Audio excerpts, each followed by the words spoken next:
Okay, what's going on here? I am having some difficulties right now. Where is it? Where did it go?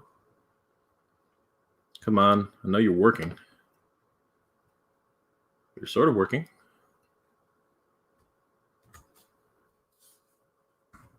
Hey guys, sorry. Something just went wrong with the camera, so I'm trying to fix it. I apologize for the inconvenience. Can you guys see me? I don't know. I'm having some technical difficulties. Hold on. Let me try and narrow this down. It's around here somewhere. Come on. Where did you go? I know you're here. There you are. I found it. Okay. I did find it. Yay! Found it. Okay, here we go. All right, it is. Are we live? Is this a thing? I'm gonna have to find out. Hold on for a second. I don't even know if we're live right now. Let me just double check. No, be quiet. Be quiet. Yeah, we are live. Okay. At least I know we're live. Okay. So, well, since there's nobody here yet, we will start. This will fix the camera. Okay, so where is it? Open.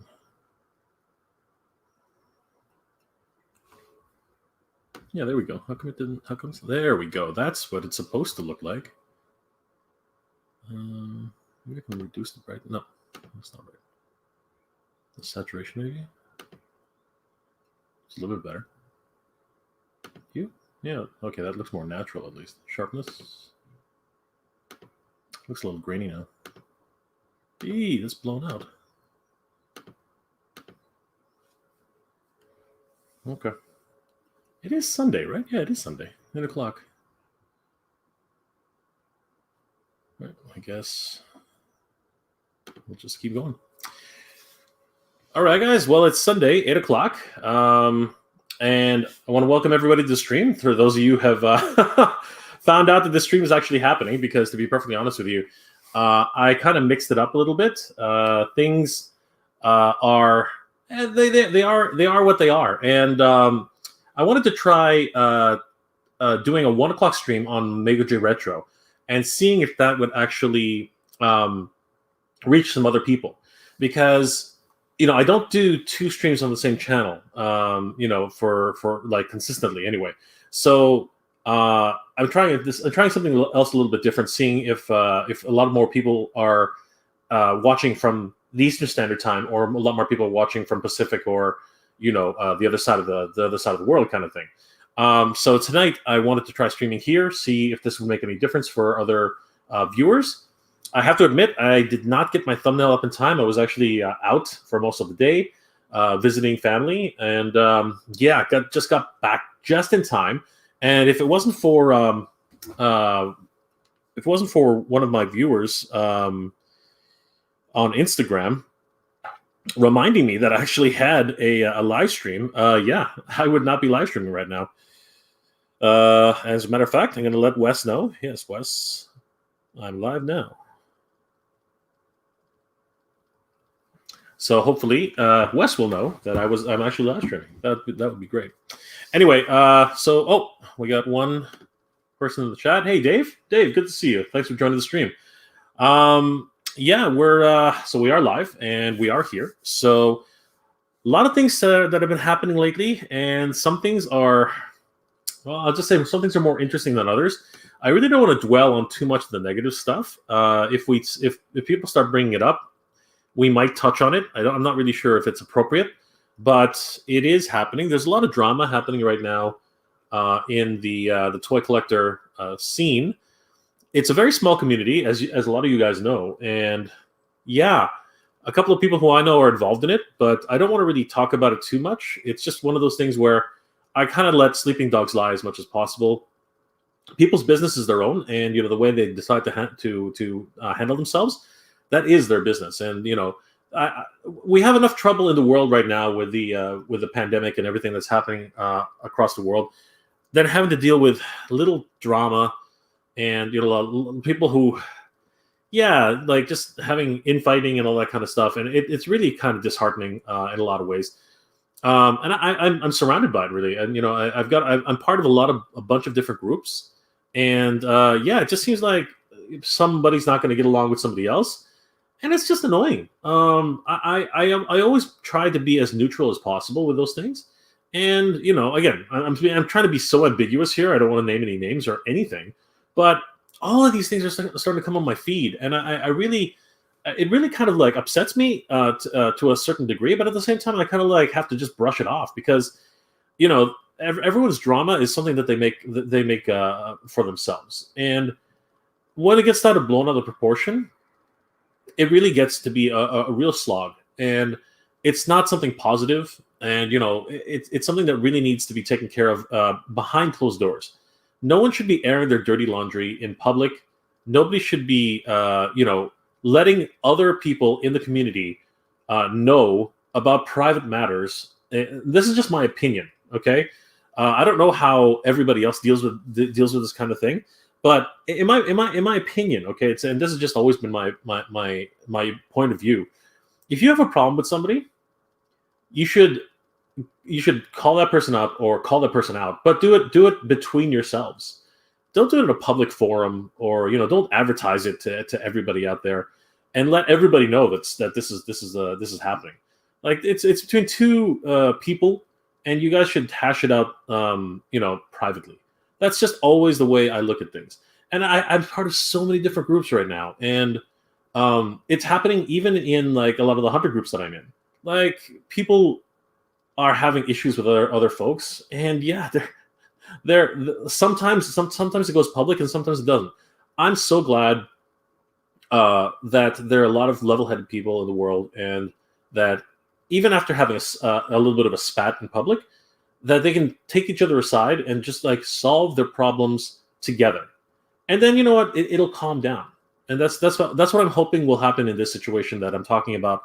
And I'm not going to name any names. I don't want to get into that kind of drama. But yeah, I was alerted to this by a couple of people saying, "Hey, have you heard about this?" And I was like, "Oh my God, this is ridiculous," right? So I looked into it a little bit. I look at both sides of the story, and I realized that people who I know are involved, and I'm not going to take any sides. I think that's just the way it needs to be. No one should. It doesn't help anybody, right? Those two people who are having a problem, they should resolve that on their own. But that's not why we're here tonight. I don't even know why I started talking about that. I'm sorry, guys. I didn't mean to bring that up. Anyway, guys, welcome back to the stream. I'm Jay. How are you guys doing tonight? I have no idea why that even came out of my mouth. Honestly, I apologize. That's just something I shouldn't even bring up on my live stream. But you know what I am going to be bringing up on my live stream is what's been happening in toys this week. And of course, anime, cartoons, anything we want to talk about tonight, guys, please throw your comments into the comment section. Let's have a good time tonight. Let's just talk about all the things that we love. Want to have this distraction, this escape from the realities of what's happening outside. And I really want to just talk with you guys and have a good time tonight, and really, get to know everybody, some new people, some old people. Let's get on to the business of talking about toys. We have Mr. Hootie Dean. Howdy, Mr. Hootie Dean. Good to see you. Thank you for joining the stream. So again, this one's going to be a little bit weird because traditionally I started these streams at 1 o'clock in the morning on Sunday, and I'm sorry, 10 o'clock in the evening on Sunday, and I'm switching it up a little bit on MJR Collector now, just to see what if this is a better time slot for everybody. But I wanted to see how everybody's doing. So yeah, good to see that everybody's here. Mr. Hootie Dean says Motu had a big week. What was your favorite / part and reveal? So that's actually what I really wanted to talk about a little bit. This week has been one crazy crazy week for Masters of the Universe. I can't believe all of the different reveals between a lot of leaks that happened very early in the week with the Masterverse to the final real official releases, all the way down to some of the early leaks from the actual distributors for some of the Wind Raiders and some of the other figures, and then of course the official meeting that Pixel Dan had to release pictures of the upcoming waves that are slated to be soon. And then of course we I even forgot about PowerCon. PowerCon's announcements. Holy crap! This has been one crazy week for Master Universe fans. But I personally think it's a great time to be a Master Universe fan, and I am super stoked at a lot of the releases that have happened. So to answer Mr. Hootie Dean's initial question, honestly, I'm excited about everything, to be perfectly honest with you. I am really loving that new Duplicate. Again, some drama that I am going to touch about that a little bit today. As a matter of fact, Pixel Dan kind of beat me to the punch, but I think it is important to talk a little bit more about it because, properties are properties, and fans do certain things like fan art and stuff like that. And we're going to talk more about that upcoming. But I'm really excited about Duplicate. I'm really excited about the Master Universe Origins Castle Grayskull add-on pack, the accessories pack. I think that's really the most exciting one for me. Those of you who have the opportunity to pick those up yesterday, congratulations. I have to wait a whole week to try and pick up for my opportunity. So next week, Saturday, I believe it's May 22nd, the non-attendees for PowerCon have the opportunity to actually pick up all of their exclusives. Now, I'm hoping, fingers crossed, that if those sell through, that they'll still have some available at Big Bad Toy Store, because traditionally that's what they do. They actually put up a small amount on Big Bad Toy Store, and people get another opportunity to pick them up. I'm going to try my best to actually pick up the Castle Grayskull accessories pack. It is the one set that, is the absolute cheapest in the bunch. So it's obviously it's the one you want to buy, but it's also the one that everyone else is going to want to buy. But B, it comes with the most meaningful accessories, in my opinion, because it is having that one missing piece of the entire castle, the actual spacesuit. It's also got the Spirit of Grayskull, which has never been seen in toy form, so that's really awesome. And it's got a fan favorite part of the castle, which is the Dungeon Grate, which actually has its own action figure, which is a sort of accessory sort of thing, right? A tentacle with a protruding eye, and that to me is something that, well, it should have been included in the castle, but I totally understand why. They're charging $30 for this thing, and if that had actually been added to the cost of the castle, I think a lot of people would have balked on it. You know what I mean? It would have been like, oh wow, that's pretty high, right? Then again, when you think about it, the price points on the Masters Universe Origins, figures and playsets, they've been excellent. Where else can you buy an action figure for $14? $14, $15? Nowhere. Most action figures, that are being released today are $21, $20, $29 Canadian. And yeah, that's just crazy. The fact that we here in Canada are enjoying the same pricing as our American cousins, that is amazing for me. So I really tip my hat to Mattel for doing that. And same thing goes for the playsets. I mean, and the vehicles. They all seem to be priced almost exactly the same as they are in the States. I can't believe it. I'm really enjoying this line, the savings that come along with it, and I hope that they continue with this pricing because it's really, really great. The Masterverse, yeah, that was a huge reveal. My absolute must-have in the Masterverse is going to be Battle Cat. I think everybody's already knows that from my last video. I have to have that Battle Cat. A, because he looks awesome.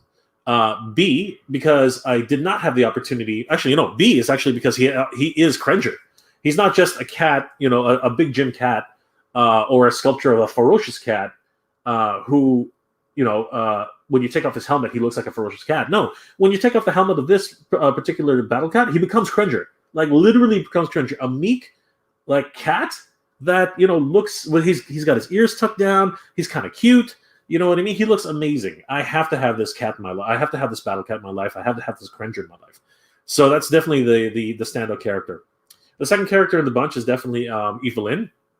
I really like the way she looks. Now, I'm a huge fan of Avatar: The Last Airbender, so for me, there's a double reason why I'm really excited about her particular character.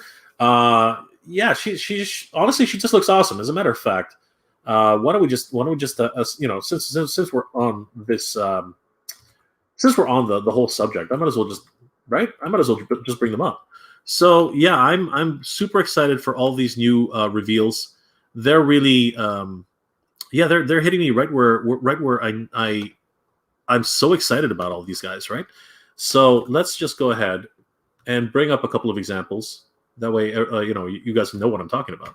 I made this mistake before. I totally forgot to bring up some examples for some visuals, some things for you guys to look at, because you don't want to see just me and a talking head, doing my thing. You want to see some cool things, right? So yeah, I'm really excited about this line. Honestly, there are a lot of people who are kind of like saying, oh, their heads are too small or whatever. But honestly, in my opinion, it's been a while, a long time, as a matter of fact, since we've gotten a complete adult collector, like truly adult collector line, and the price point is reflecting that. These guys are much more expensive than the Master Universe Origins figure, but rightly so. They have much more articulation, 30 points of articulation for each figure, right? And look at Cringer. Oh my God, Cringer! I'm in love with this cat. Honestly, this is just crazy, right? Put that helmet on him, he becomes this ferocious, beast. You take the helmet off, and he becomes this tiny little meek cat. With a snaggletooth. That's killing me. That's killing me. I'm loving this design aesthetic. It's just crazy. So yeah, I'm really looking forward to that. I hope that helps to answer that question, because I want to kind of get to other people's questions. Thanks for that awesome question, Mr. Hootie Dean. Barry Allen, hey Barry, good to see you. Are you still running around Central City? Hey Jay, you keeping the beard, or are you going to wait until they open up and get it shaved? So, yeah, funny thing about that. You know what? I'm probably going to use my Asian turn back the clock card and go back to a younger version of myself in a couple of weeks. That was a joke, guys. That was a joke. And yeah, I'll probably do something because honestly, I don't mind it. It's actually kind of cool, but it's hard to manage. Like it starts to go, it starts here. I'll just do this, and you'll see exactly what I mean. Look at this. Watch this. So yeah, see that tends to happen. All right. And you don't want to go around town looking like this, right? It's just not, people start thinking you're crazy. Right. So, it's one of the, every now and then you'll actually see me kind of try to tame this thing down. Like you'll actually see me kind of like, oh God, geez Louise, what the heck? It's so bushy. And, it's starting to like come up on the mutton chops here. And yeah, it's kind of crazy, but I kind of try my best to manage it. And like I said, I'll probably turn in my turn back the clock card. I get to use it every 5 years or so. And I'll start looking like a younger person again. But yeah, Barry, that was a joke. Okay, that was a joke. I'm trying to be funny here, but I'm not doing a very good job at it. But yeah, I think I will. It is going to eventually come off. I don't think it's hard. It's not hard to manage, but it is kind of distracting. Honestly, it really is. Dave, a lot of fun reveals, but I feel like they're really just more stuff not to be able to find. Honestly, I don't think so, Dave. I think that if you think about the way the Masters of the Universe Origins line has been, other than some peg warming for different waves, I think that most people have been able to find at least one or two or three of the figures, and then subsequent releases have been kind of an issue, right? So right now, up here in Ontario, specifically the GTA, the Greater Toronto Area. So we call it the GTA, the Greater Toronto Area. A lot of people are like, why you keep calling yourself Grand Theft Auto? No, we're not talking about Grand Theft Auto. We're talking about the Greater Toronto Area. You can almost always find at this stage. You can almost always find one, at least Roboto, Zodak, Merman, and more than likely She-Ra. But somebody around the GTA is actually scalping, not scalping, but literally buying up all the Tila, the Shiras. I don't know why, but yeah, she's one of the harder ones to find in that wave. But every other wave since has disappeared. Because of the lockdowns, right? Because of the shutdowns, we have been getting a glut, because you can, when you go shopping for essentials, we're getting a glut of Clap Champs and Rammans, which was crazy because they were literally impossible to find when they first got released, and then fast forward 2 or 3 weeks later, actually more like 4 weeks, a month later, when everything started to shut down, and now you can't, we're swimming in them. Honestly, everybody who's had sightings is literally swimming in them. So it's pretty crazy. By the way, guys, I'm testing out a new camera. I don't know if you guys have figured that out yet. I forgot to mention at the beginning of the stream. Do you guys like this one? Because actually, I'm really considering picking this one up because it's pretty sharp, I think. And the free version of StreamYard only allows you to have what is it called, 720p. But in terms of the sharpness, I think this is actually pretty good. So, guys, I would really appreciate some opinions as to whether or not this is actually a real good one. I mean, I can see my beard. You know what I mean? I can see just how scraggly it is. So, yeah, I'm just curious. What do you guys think? Oh my gosh, there are more people join the stream. Welcome, everybody. Altena said, howdy, Jay. Howdy, ho. Good to see you, Altena. Always fun to have you in the stream. Nightfall76. Hey, Jay. How's it going, Nightwolf76? Good to see you, my friend. Hope you're doing well. Mr. Houdin. The add-ons for Grayskull made me pre-order a new one, even though I already have the vintage original. Honestly, the castle itself, I couldn't resist when I first saw it announced, and then when I found it here in Markham. For those of you guys who haven't seen that video, please do. It was a lot of fun. Yeah, I just couldn't resist anyway. I'm all in on the Masters of the Universe Origins line. So it was literally a no-brainer for me to grab that playset. I'm glad you picked it up because again, for some reason, the rollout on that in the States, if you're from the US, has been a bit slow, and a lot of people are finding them in the most unusual places. Now, when I was visiting, when I went to Kitchener, Ontario, and then subsequently I went to Guelph, Ontario, I ended up finding 3 of them in the Duplo section. So yeah, they're showing up in the very strangest of places. Usually in the preschool areas where they still sell a lot of play sets. I think what's happening is the employees are getting confused. They're seeing these big play sets, which are usually for toddlers and little kids, and they're like, all right, well, this is just another one of these play sets, and they're shoving it into over closer to the Lego and the Duplo area, right? So a lot of collectors just can't find them. So my piece of advice to everybody is, check in the places you just don't normally associate with collecting toys. So definitely check the preschool area. Definitely check the Duplo section, and definitely check the Lego section, because I think you guys will probably start finding them there. Super Detonator, evening, Jay. Super Detonator, how are you, Monami? I hope you're doing well. Great finds, by the way. I saw some of those awesome Motu finds that you were able to pick up. Congratulations.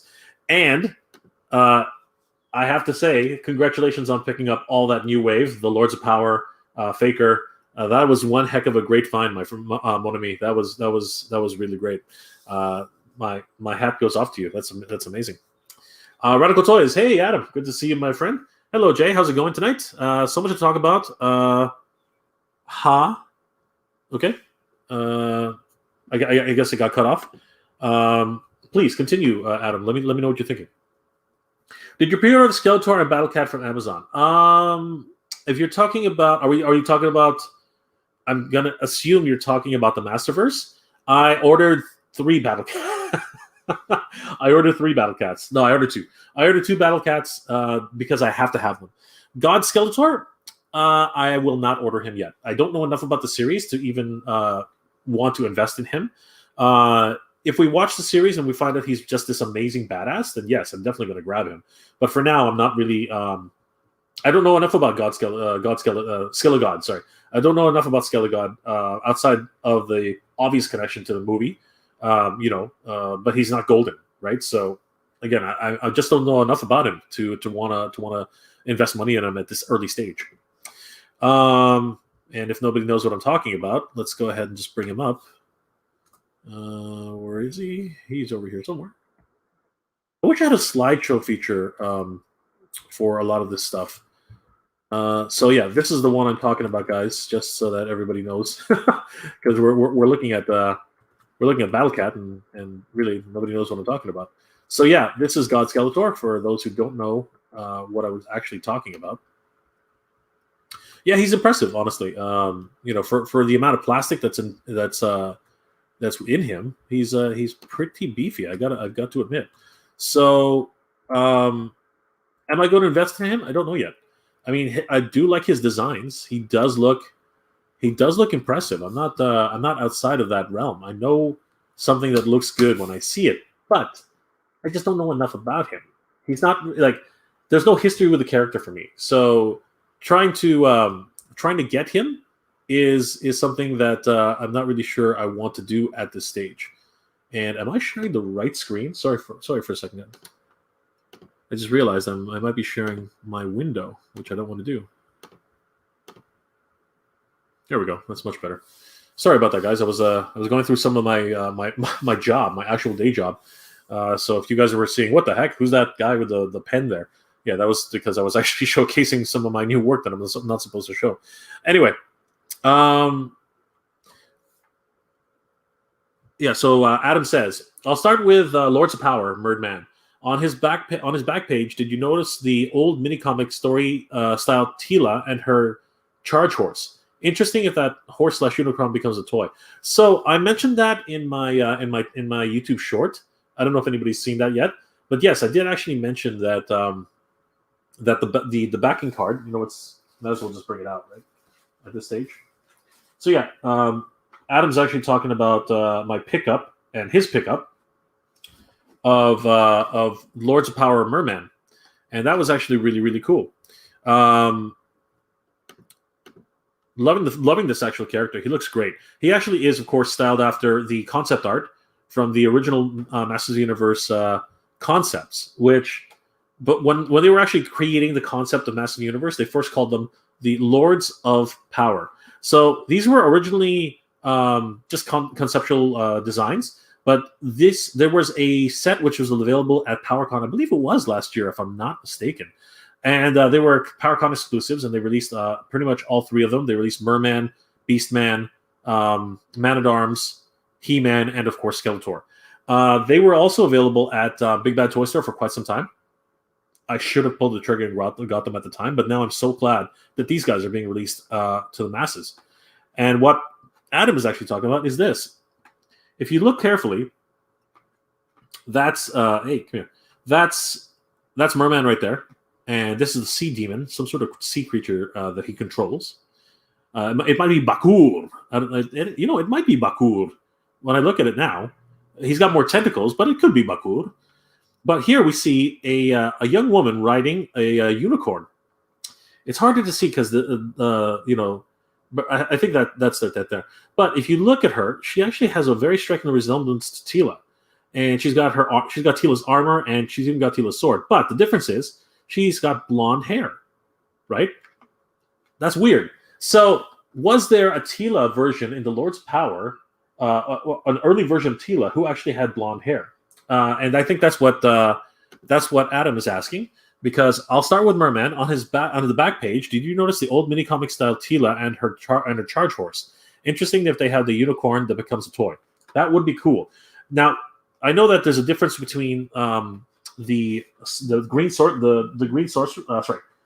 goddess and Tila, but I thought Tila had brown hair even in the comics. I thought she had actual brown hair. I didn't think she had yellow hair. Now if we look at the Masters of the Universe Classics line. There's a figure called Battlegrounds Tila, and she actually looks more like a Red Sonja type of character, with blonde hair. So I'm not sure if that's what you're talking about, Adam. If you want to elaborate, please do. Oh, that land shark I got 20% off is super great. Did you get the land shark in your area? So we did get the land shark in my area, but I just finished shooting a video where I unboxed my land shark, which I picked up from Amazon.ca. So I missed out on the 20%, but you know what? I'm still happy to have it. I mean, the land shark is definitely one of those classic vehicles from Master Universe. I've never had the Land Shark when I was a kid, so I'm really happy to have it now. Yeah, and you guys will be able to see that mail unboxing very soon. I do like that camera, probably better than mine. Honestly, Adam, you should look it up. It's an AverMedia camera. I can't remember the model name, but it's only $100, and it's actually very, very good. But just like with anything else, lighting is the key. So, and you already have the lighting kit that I have. So if I was to turn off the lights here, see, even now it's still a very nice shot, but you'll notice that the background got really, really dark, right? And there's a lot more shadow on my face. So yeah, lighting accounts for quite a bit when it comes to cameras. There's just no getting around them, right? You really need some appropriate lighting, which you already have, Adam. So I think that you're already one step ahead of the game. Barry Allen, what do you think of the new Masterverse, Master Universe? Sorry, what do you think about the new Master Universe coming out on Netflix? So there are two Master Universe. There's Master Universe Revelations, which is coming out, and then there's also He-Man and the Masters of the Universe, which is actually geared towards younger kids. I did a whole review on Mega J Retro, my other channel, about the Masters of the Universe Netflix series, the Master Universe Revelations. And in there, I talk about I review all of the photos that have been released. As a matter of fact, since we're talking about it now, why don't we just bring it up? Let's see here. Exclusive first look. Yeah, let's have a quick let's just bring it up and let's share. I like sharing. Let's share. Everyone should share. So yeah. These first looks are, in my opinion, just crazy. I shared it to the wrong screen. Hold on, guys. I'll get there eventually. Here we go. There we go. That's what I wanted to show. Yeah. So honestly, I am liking the way these look. They're really doing it for me. He-Man is not emaciated. I made that mistake in my video too. He's not emaciated, which a lot of people were concerned about. He is definitely big and beefy. If we look at him here on this shot, his back is just like insane. He is a really big, burly kind of guy. And what they've done with the Power Sword, I actually don't mind it. It's actually a little bit more realistic, but still as simplistic as it was in the Filmation version, and I actually really appreciate that. I don't mind that at all. And then if we look at this shot of him battling Skeletor, they do look like they've been in their epic battle for an entire decade or more. You know what I mean? They've been fighting forever, right? And you can really tell. Look at the size of He-Man's back. Like that is huge. It's literally a freaking circle, man. That is one big barrel of a man. He's a beast. Now, there have been some concerns that the heads are a little bit too small. And you know what? I actually sort of share that concern. This shot here. Yeah, man, that is one tiny head. I got to tell you, that is one small head. I continue to make the joke that he reminds me of Altered Beast. I don't know if you guys ever played that arcade game when you were kids. Yeah, so when you get enough power-ups, your scrawny little atom-sized guy actually starts leveling up. And every time he levels up, his head doesn't change size. So he goes from the I don't know if I can actually bring it up. I'm not really sure. Altered Beast. I can't spell for to save my life, guys. So let's see if I can actually bring up some examples here. Yeah, so if you look at this, if it'll actually come up, come on. No, that's a long play. Anyway, here, let's try this one. Let's go to a regular website. So if you look at here, look at how small that head is on this gigantic frame. And if we bring up one of the other, I don't know what's going on with the internet today. Sorry, guys. Maybe it's because I've got too many applications open. Yeah, what's going on? There we go. That's what I was talking about. All right. So if we look at this shot here, what are you doing? No, stop. It doesn't want to obey today. Anyway, no, not going to do that one. Anyway, if we look at this shot here, his head is actually kind of proportionate on this small body, right? That's when he's the right size of his head. But then when you start leveling up, his body starts to grow, but his head stays small. I know it's hard to see there, but that's exactly the issue. And then when he finally gets to his just before he gets to his altered beast stage, he has this head on his frame, which is really, really tiny compared to his massive body. So in a lot of ways, a lot of people are like, the way I look at it, that is one tiny little head on top of this particular shot. Now, I got to tell you, every single character in the Masters of the Universe Revelations show seems to have buffed up like crazy. Look at the sorceress; she's looking buff herself. She's actually looking like a really, like she looks like she's been working out on the off season. Like I don't get it. And then if we start looking at other characters, Tila in particular, she's been working out too. Like she's got some real definition. Like she's got some tone in her legs. She's got tone in her upper arms. And then just to really illustrate this, if we look at, did I even take that shot? Yes, I did. If we look at this hero shot here of everybody, look at Evelyn. She's looking really, really buff. And you know what? I don't mind that. I think they actually look like real warriors. You know what I mean? And again, is it just me? Or is Evelyn not the spitting image of a waterbender? They even look like they're heading to the Crystal Mountains, where a waterbender would be absolutely necessary. I'm totally in on this series. I really want to see what it's about. I really want to see how they're gonna develop these characters, and I'm just really overall interested in the show. Anything Masters of the Universe, anything new to do with the Masters of the Universe, I'm all in.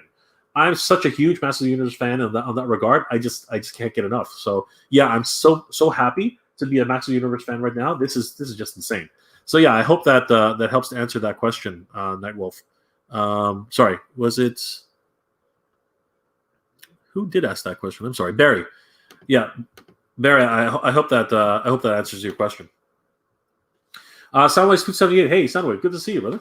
Hello, Jay. I wanted to share with you that yesterday I was able to get a Wave 5 of the Masters of the Universe WWE. I had a great hunt yesterday. I'm so excited about Skelegod and Battlecat as well. That's awesome, dude. Congratulations. That is a great pick. I'm still looking for Wave 5 myself. I need that. I need Roddy Red Piper. I need, what's it called? The Undertaker. I need all those guys, honestly. I especially need Ricky the Dragon Steamboat. Oh, my God. I need him so badly. So, yeah, congratulations on that. I hope that they'll be hitting our area pretty soon. Fog Wonder, good to see you. Thank you for joining the stream. Good evening, everybody. Good evening, Fog Wonder. Super Death Eater says good evening. Super Death Eater. Skelegod. Skelegod looks so good. He does look interesting.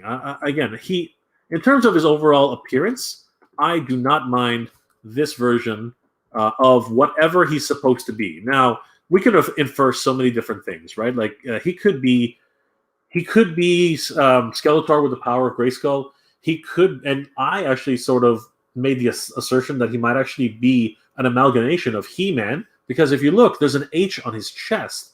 So he could actually be some sort of unity of He-Man and Skeletor. Maybe Skeletor figured out a way to actually trap He-Man and actually do a fusion, right? Like in Dragon Ball Z. Who knows? He could also be, maybe he's even like Majin Buu, who swallows up his victims and takes their powers, right? Again, all sorts of speculation, but he's got this weird green jelly around his neck. Yeah, just so many different things, so many questions, so many different things that we don't know about this character. And I do love the way he looks. I'm not saying no, but I don't know enough about the character to want to actually buy the figure yet. I just don't know if it's something that I want to invest in at this stage. I'm just saying, because I mean, there's so many other figures out there that I need to buy, right? So, I'm going to reserve judgment. I'm not 100% sold on Skelegod, but he does come with a whole bunch of different accessories, which are very interesting to look at. So, if you guys haven't seen these pictures yet, this is something which, honestly, it's very interesting to look at this. Yeah, he's got his hands up. He's like, "What are you gonna do? What are you gonna do? Come at me! Come at me! Come on! Come at me, bro! Come at me!" Yeah, I said that in the live stream, in my video too. Yeah, he's definitely beefy. Holy crap, he is a beefy boy. He is huge. Yeah, his overall deco is interesting too. He's got these huge, what are they called? Pauldrons. I guess that's what they're called. The shoulder armaments. Yeah, he's got the huge pauldrons. He's got ram-like horns, which is basically what he has on his Havoc staff. Pixel Dan is the one who mentioned that one. This interesting crest, which is pretty much what Evil Lyn wears, actually, when you think about it. So he's opted out of the cowl. Again, this jelly-like material, which is on top, translucent jelly-like material, which is on top of his neck, and then this mysterious H, which is on his chest. Like, what is with that? There's so many questions. Wonderful gauntlets. His loincloth is augmented with some armor, and again, he has these wonderful boots.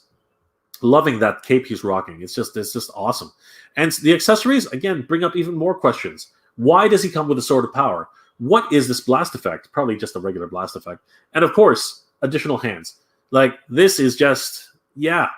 What a time to be a Master of the Universe fans, guys. What a time to live in, to actually be a Master of the Universe fan. I'm stoked. I hope you guys are stoked.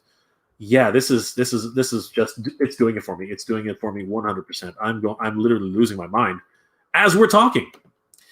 So, Adam, I'm almost positive that it's an early concept of Tila on that horse, not the Battlegrounds Tila. Interesting.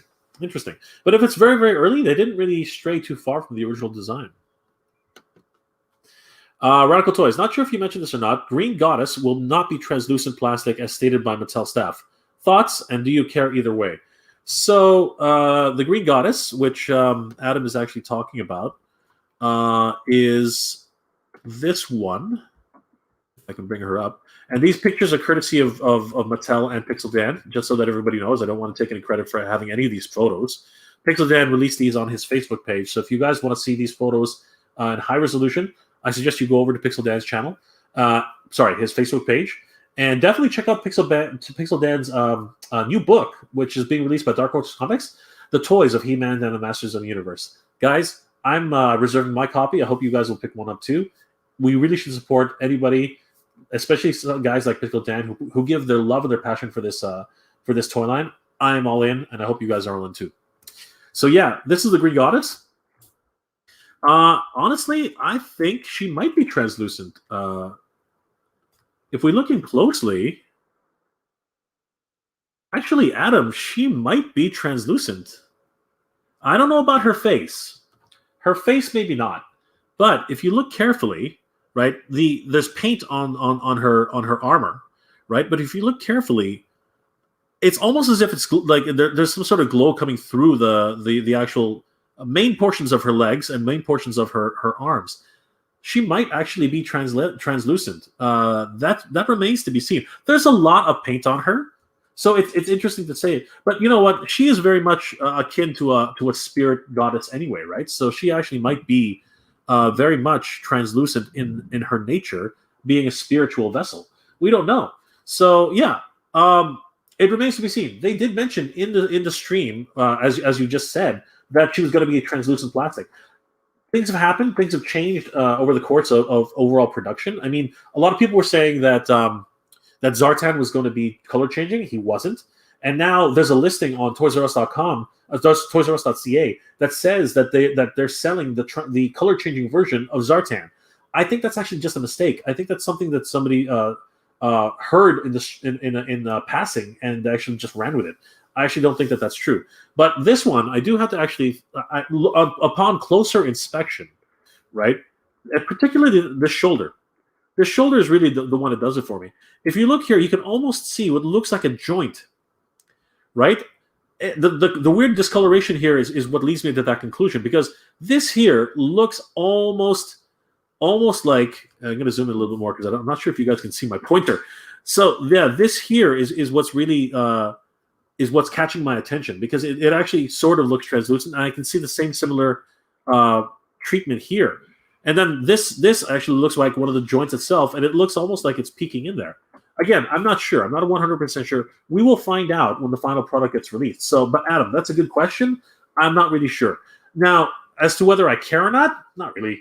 I mean, the Green Goddess really wasn't as far as overall canon from the cartoon, she's not really part of that mythos. I mean, for crying out loud, she literally is Tila in green, right? And now we're getting several versions of Tila all over the place, right? And of course, we just got another version of Evelyn. So, the repainting game is still very strong in Mattel, Hasbro, all these different companies. They love doing it. Why? Because it makes them money. But in terms of the overall mythos for this particular character, she did show up in the comics. So in terms of comic canon, she is very much part of the universe. But as we know, that universe is not the direction it took in the actual cartoon, and everyone pretty much now follows the cartoon canon for what is considered to be the Masters of the Universe storyline. Soundwave 278. Sorry, dude. Jay, did you catch yesterday's news from Mattel with Pixel Dan about the vintage He-Man head being re-released with the new figures? Also, they mentioned that the production would increase in the future.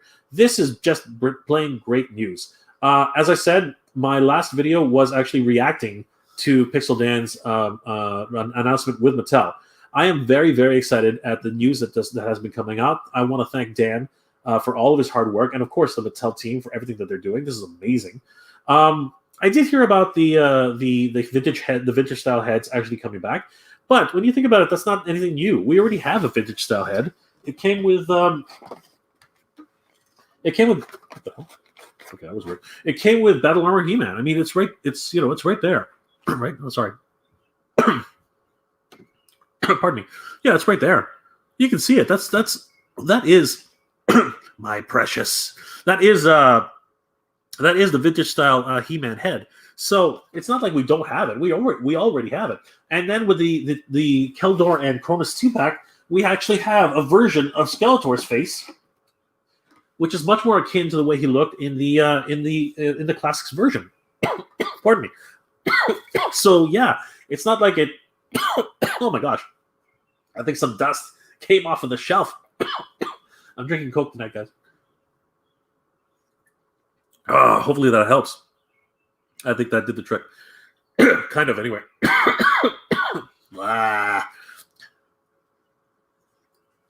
I'll survive, guys. I'll survive. I'm okay. Yeah, so you know what? You really can't go wrong with it. I mean, it's why they went with a new style head. I understand why they did it. It was just to make sure that something is different for the release, right? And it's not like I don't mind this head. Honestly, I really don't. A lot of people are like, "Hey, he looks kind of weird. He looks kind of dopey," right? But you know what? It's for a new style of toy, and I didn't really mind it when it was released. I thought it was actually kind of cool. But a lot of people a lot of people who grew up with the property, they really want to see the classic style He-Man head. And you know what? If that's actually what's going to sell the toys, Mattel's going to make that decision to go back to that type of thing. That's how Mattel, and that's how all toy companies run their businesses. That's exactly the way it's going to be. Barry on. What do you think about Kevin Smith? Sorry, Sunway. I hope that answers your question. And the fact that they're going to make more and increase the production, that just makes me happier. That everyone's going to get a chance to pick up these figures. That's amazing. That is simply amazing. Barry Allen, what do you think about Kevin Smith being behind it? And have you seen any of the Netflix Transformers Siege and Earthrise? Okay, so the fact that Kevin Smith is running the show, I think that's a good thing. He's a comic book fan, like a raging comic book fan. So he knows how to. He's also a comic book writer.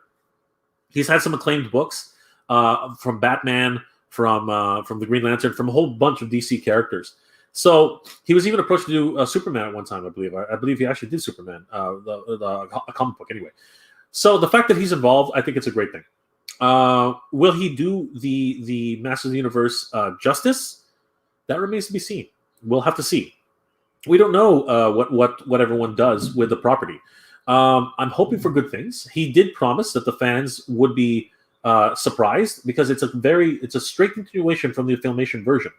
But obviously, it's made for the 2020s. All of us have grown up a little bit. We want to see a little bit more action in our Masters of the Universe. The 2000 X line sort of brought that to us. Much more heavy hitting, much more what's it called adult is mature, a much more mature series in terms of like the overall action, the overall storytelling. And if you actually watch or if you look at the designs of um, uh, the new show, they are very much akin to. Sorry, I'm trying to catch back. I'm trying to get back there. They're very much akin to. Come on, they're very much akin to the 2000 X line. A lot of people have drawn parallels between the two, right? Especially the overall heavy hitting nature of it. Although they're wearing very similar clothing and armor to the original Filmation line, right? The character designs themselves are actually very much akin to the 2000 X line. So it's very interesting that that Kevin Smith is going in that particular direction. But I don't mind it. I think it's a wonderful juxtapositioning of both, a wonderful amalgamation, if you will. Battle Cat looks more traditional with his armor. He-Man looks very, very, very, very, very much traditional. That sword isn't some monstrosity of some witchcraft and mechanical. God, what the hell was that in the 2000X sword? That's the one thing about the 2000X. That was one thing in the 2000X line that I just could not stand. A transforming sword that Adam obviously cannot lift. Like, what were they thinking? That thing was a monstrosity. Honestly, it was bigger than Adam. That thing was gigantic. How the hell was Adam swinging that around willy-nilly? It just didn't make any freaking sense, right? This, which is a more traditional power sword, I do have to say, I am loving it. All right, so it makes me also think twice about that Entertainment Earth version and whether or not I might actually be interested in picking it up. But I have to say, at the end of the day, I'm not going to do it. If I'm going to invest $500 in a replica sword like that, I would just go back to Brother Banzai and get another one of his wonderful replica swords, much like the one he made for me for the Thundercats sword I have that you guys have seen. Some really great stuff. But yeah, I'm very much looking forward to this series, and I hope that it's going to do Master Universe justice. I have seen I have seen the Siege series, and I have seen the Earthrise series. I have to say, it's really bleak. It's really dark. A little too dark, maybe. One of the things about Transformers in general is it was a show for kids, and He-Man is a show for kids, or was a show for kids, and now they're bringing it up and making them anime, versions of it, right? They're not calling them cartoons. They're not calling them animations. They're calling them straight up anime, right? And that's a very bold statement. Castlevania, I can accept as anime, and the reason I can accept Castlevania as anime is because it came out of Japan, right? Dracula, it is the original series in Japan is called Dracula, right? It's called it's Dracula, vampire killer. It's got connotations of just plain old Dracula, right? Whereas here in North America, everything was slightly renamed, right? We had Castlevania, Simon's Quest, Castlevania 2, Castlevania 3, then Super Castlevania 4, and those were all anime inspired. Well, they were all video games, but they all had anime character designs. So calling them animes, and even with an American production schedule, they are animated in Japan, from what I understand. Yeah, I get it, but in terms of like Master Universe, these American properties, which traditionally were animated by American studios, right? Calling it an anime now, it sounds so strange. But I think that what they're trying to say is that this is not your 80s cartoons, right? These are cartoons for adults, right? So they're anime, and I'm fine with that, I guess. But what does that do for the Transformer Siege? Because traditionally anime is not 3D. It's not CGI. Traditionally, anime is very much hand drawn illustrations, right? It has moved into that realm a little bit, with Hatsune Miku and with like Godzilla, the new Godzilla. What's it called? What are a whole bunch of other ones that I've seen lately? I guess you could even argue Evangelion movies, right? There's a lot of CGI in that too, but it's an amalgamation of anime and CGI, right? I'm just trying to think of what other animes are 3D. I know a bunch. It's just escaping me. But anyway, in terms of like you know, the Siege and Earthrise series, they're really dark. They need some levity.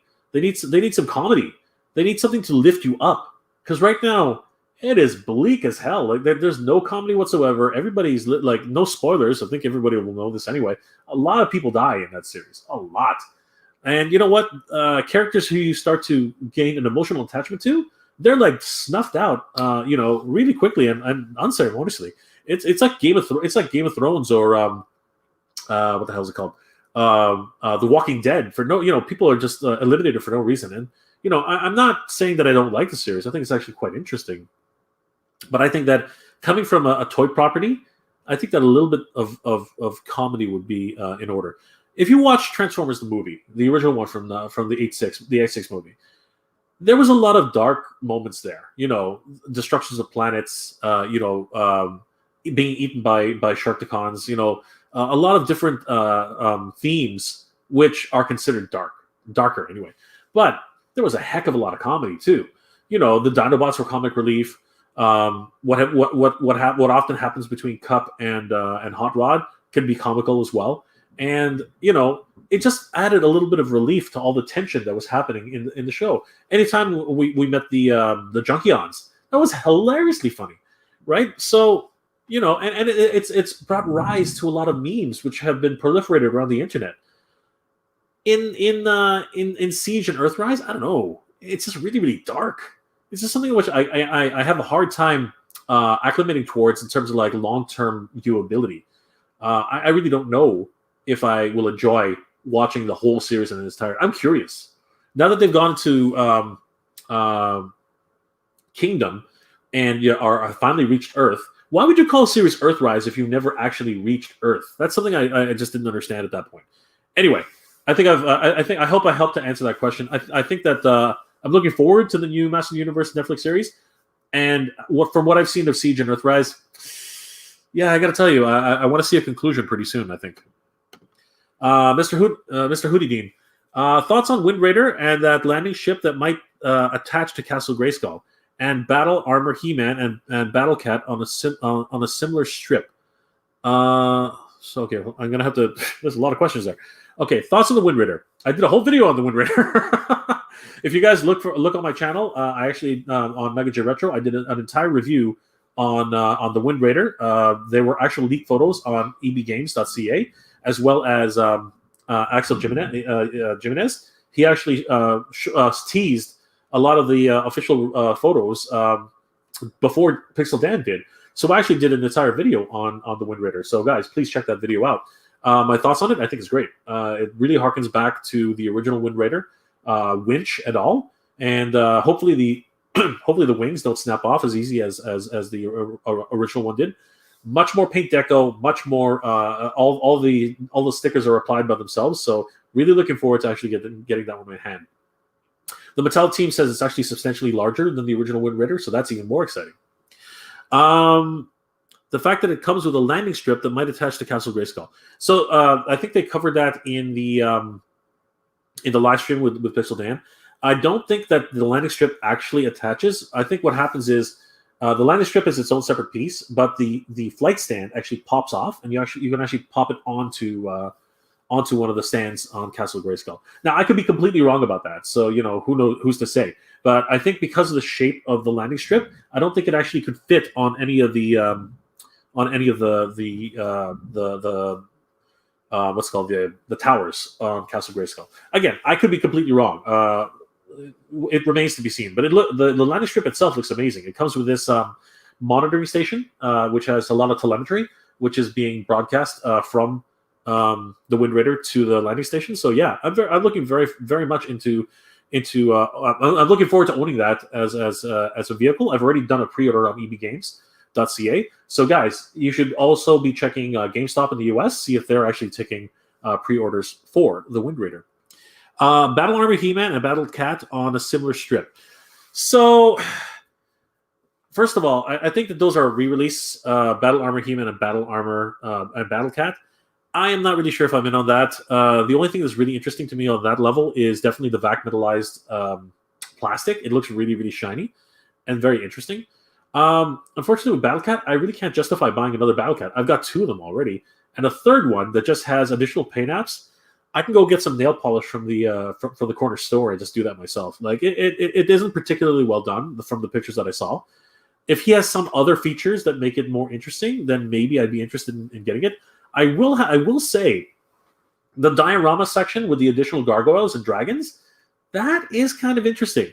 It will really depend on the price point. If it's going to be like Keldor and Cronus, which is going to be upwards here in Canada, it's going to be upwards of $50. That's going to be a bit of a barrier to entry to me. I already have Battle Armor He-Man, so having a really shiny version of him, I don't know. And the fact that he's covered in paint, with battle scars. Like, what was the point of the battle armor at that point? I thought the battle armor was supposed to protect He-Man, and somebody slashed him in the leg or something. I don't know. So, yeah, I think it was. I don't know. I think it might just be another cash grab for Mattel. I'm hoping that along with the battle armor of that particular battle armor He-Man, they make it Flying Fists He-Man, because I would love to have his bolo and his rotating shield. That would be enough for me to pick that up, because to be perfectly honest with you, just having Battle Cat included is just going to bring up the price. I already have 2 Battle Cats, so there's really no reason for me to get another Battle Cat. It's just a little bit of a waste, in my opinion. Although I have to say that armor is shiny. Battle Cat's armor is really, really shiny. It's glossed over. I don't know what they're doing with it. It's crazy. Adam, do you think that Tila, I think you mean Tila Na? Sorry. Do you think that Tila La or Tila herself is in the Motu Revelation screenshot? Food for thought. So, are you saying Tila Na or are you saying Tila La? Because Tila La, I have no idea who that is. If you talk about Tila Na, who is the original form, the human form of the sorceress, that would be an interesting concept. So Tila La or Tila, or are you talking about Tila La as her destiny? If you're talking about her becoming the future sorceress, that's an interesting point. I'm not really sure. We'll have to find out, Adam. Honestly, there really are very, very, very few details about Tila and the overall story. We do know that Tila is going to be one of the main protagonists, and that she actually goes on a journey to try and uncover the truth of what's happening. What happens to Prince Adam? What happens to He-Man? Who knows, right? But I've always wanted them to explore the history between the sorceress, Tila Na, and Tila herself. I was always fascinated by that concept that, the sorceress had a child, right? Who's the father? Was it Immaculate Conception? What is the mystery behind Tila? Because Duncan is not Tila's father. We already know that. Duncan is her surrogate father, her adopted father, right? So where does this all lead, right? It's going to be very interesting, and I'm hoping that they really put actually give us the answers that we want from that storyline. I think that would be great. Sledge, hey Sledge, good to see you. Jay, do you think we were getting hit too much with Motu, that they might cannibalize each other? For the two Netflix shows, the movie, and 3 of the toy lines, I know TMNT Transformers work for them. Okay, so I think the short answer for me is no. I don't think you have to be worried about that, Sledge. So there are 3 distinctive toy lines. There's 2 shows. The first show is actually He-Man Master Universe Revelations. I'm going to actually bring myself into the into the conversation here. Hold on for a second. Yeah, so the first show is going to be Master Universe Revelations, which is very much a continuation of the original Master Universe television show from 1986 to 1987, 1988. That one is its own thing, and it's more geared towards an adult audience. It is even a self-proclaimed anime, right? So because it's an anime, it's got more violence, it's got more adult-oriented themes. It is a show which is geared towards adults. It's very similar to the way the Netflix Transformers series, the Siege and Earthrise series are very adult. If you ever watch that, there are a lot of adult themes there, and a lot of the other produced anime series which have come out from Netflix. The second show, which is being aired on Netflix again, is He-Man and the Masters of the Universe, which is, as we're finding out now, a very, very much a children's-oriented cartoon. It is CG. It's CG animated, and the toy line, which was just teased today, actually it was the it was sort of leaked today by one YouTuber. They are very, very much children's toys. They're much bigger. They're much bigger in size. They're definitely made of much cheaper plastic. They don't have the kind of articulation that even the Masters of the Universe versions of these toys. They are actually less articulated than these, right? So yeah, they're not marketed in the same way. So I don't think you have to worry about that in terms of the cartoon. In terms of the toy lines, we were just touching on that. The toy line for that He-Man and the Master of the Universe figures, they are very much geared towards kids. Again, different type of plastic, different type of durability, very little articulation in terms of like posability. They're definitely made to be rough and tumble. Thrown around. Put them in your mouth, kind of thing. They're very durable in that sense, right? For younger kids. The Master Universe Origins line will continue, right? We've already seen how that line is continuing and actually doing really, really well. And that's actually a nostalgic kind of thing. You can share these toys with your kids. As a matter of fact, a lot of guys in my Hunter group, one of the things they love most about the Master Universe Origins figures is that they're able to share this joy, share these toys with their children, playing with them around, having them rough and tumble, and not worried about whether or not one of their limbs are going to snap off, because they do snap off. They're meant to snap off. Unlike a $60 or $70 toy from NECA, where if you bend it the wrong way, literally the thing snaps in half, right? Incredibly delicate toys, right? Incredibly delicate statuettes, if you will. Whereas these are definitely toys, 100%. Like these figures are meant. These figures are meant to be played with. You know what I mean? You just look at Duncan. He's got, the articulation is there, but you're not worried about him snapping his knees off. You're not so worried about losing a leg. If this arm pops off, which is something that we did with the original Masters of the Universe toy line, we popped off those arms all the time. We can strip them down to their undies. You know what I mean? You can take off all of his all of his armaments, all of his armor.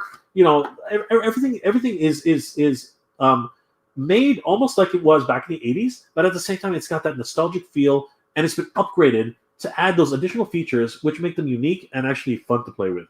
And because of that, these are great toys for kids to be playing with their fathers, their mothers. Pretty much anybody who is a fan of Master Universe, this is a great toy line to collect and get into that you can both share. And the price point, come on, $14 freaking for this? I am beyond the moon. This is something. This is like literally. This is my dream come true right here. $14. I can literally grab two of these, have one to collect and box, and have the other one to play with my, and display on my wall. Like, that's crazy. That is the way a toy line should be, and I think that Mattel is doing it right in that sense. So yes, I'm very excited for that particular toy line. Now, that one compared to the one which is obviously geared towards kids, not even a concern. Now we come to the idea of the Master Universe Origins line versus the Master Universe Revelations line, right? The Masterverse. Again, completely different market, 100%. The price point is much more in scale with the Master Universe Classics, and the overall sculpting, the articulation, 30 points of articulation versus 10. You know what I mean? Like, completely different collectible, 100%. Very much akin to the Masters of the Universe Classics and the Masters of the Universe Castle, Club Grayskull lines, right? That is what you're looking at.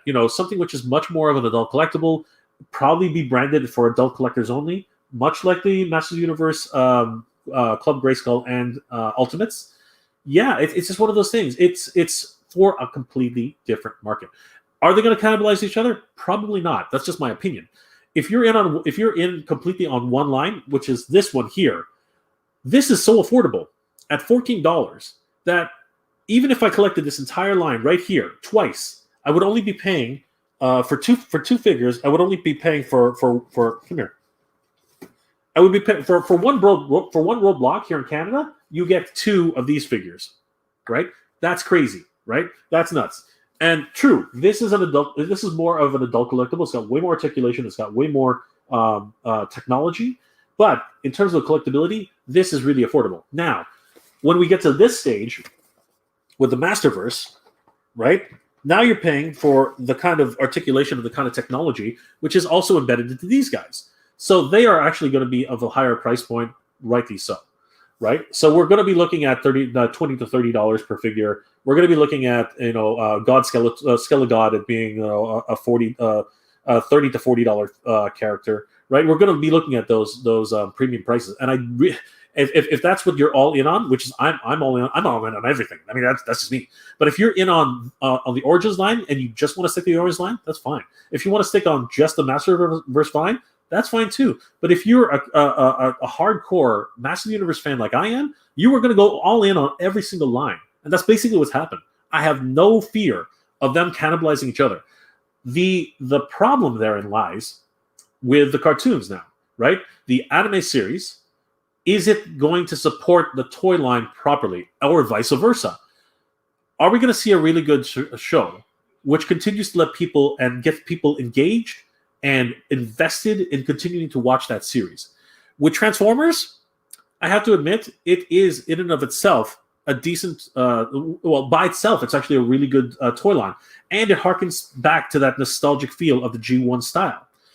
That in and of itself is enough for that toy line to have succeeded by itself. It actually went on without a cartoon to give it any sort of backing. And then when the cartoon came out, people were watching. They're like, well, it's kind of weird. It's kind of different.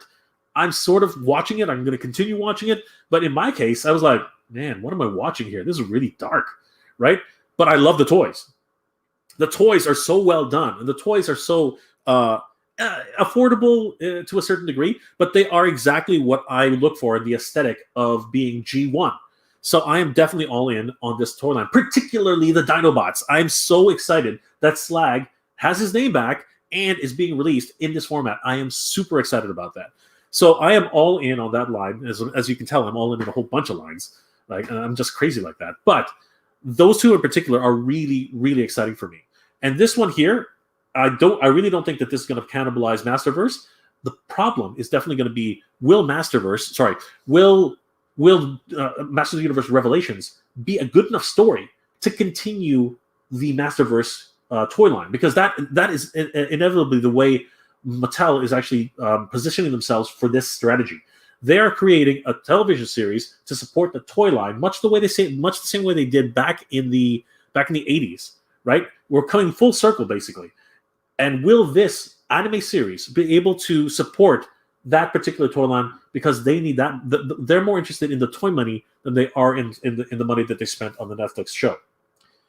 It remains to be seen. It really does. We are going to find out. Hopefully in July, or is it June? I think it's June. July. I think it's sorry. I believe it was July, right? July 23rd. Hold on. Anyway, whenever it's actually aired. And I want to see the first trailer. The first trailer, once it drops, I think it'll answer a lot of questions and then bring up more questions. But I think that's really the differentiator.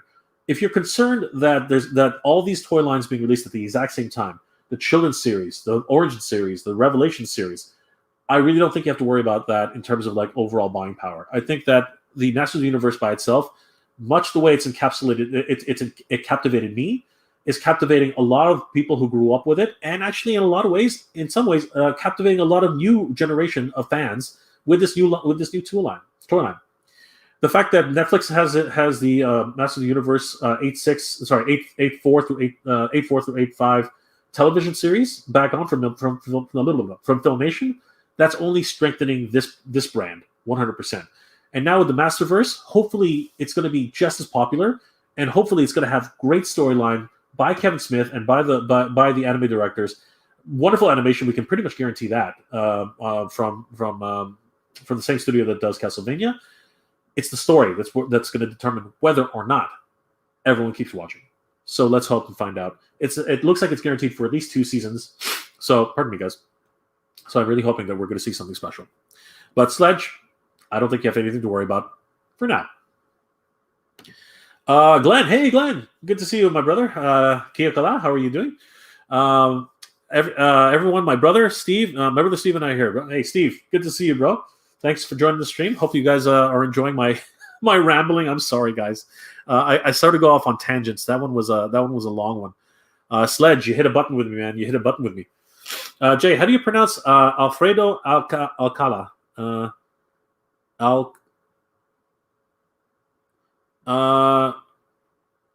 Okay, hold on. I'm gonna have to. So if I was to pronounce that, I would say Alfredo Alcala, right? That's the way I would pronounce it. Alfredo Alcala, right? Um, wow, that is a very traditional Filipino name, because most Filipino names, the most Filipino names today are more Spanish orientated now, because obviously the Spanish the Spanish had been ruling the Philippines for quite some time. So yeah, it was very much a Spanish colony for the longest time. So that name Alcala, right? Alcala. That's a very traditional Tagalog name. Interesting. You shouldn't be asking me that though, Sledge. I hope that helps answer your question. Radical Toys. Sorry, who is Alfredo Alcala? I don't even know who that is. Is that supposed to be somebody I know?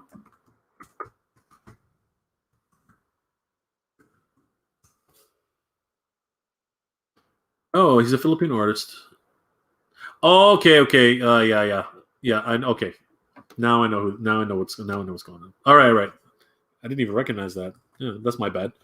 I love comic books. I wasn't really I wasn't collecting his books, but definitely wonderful artwork.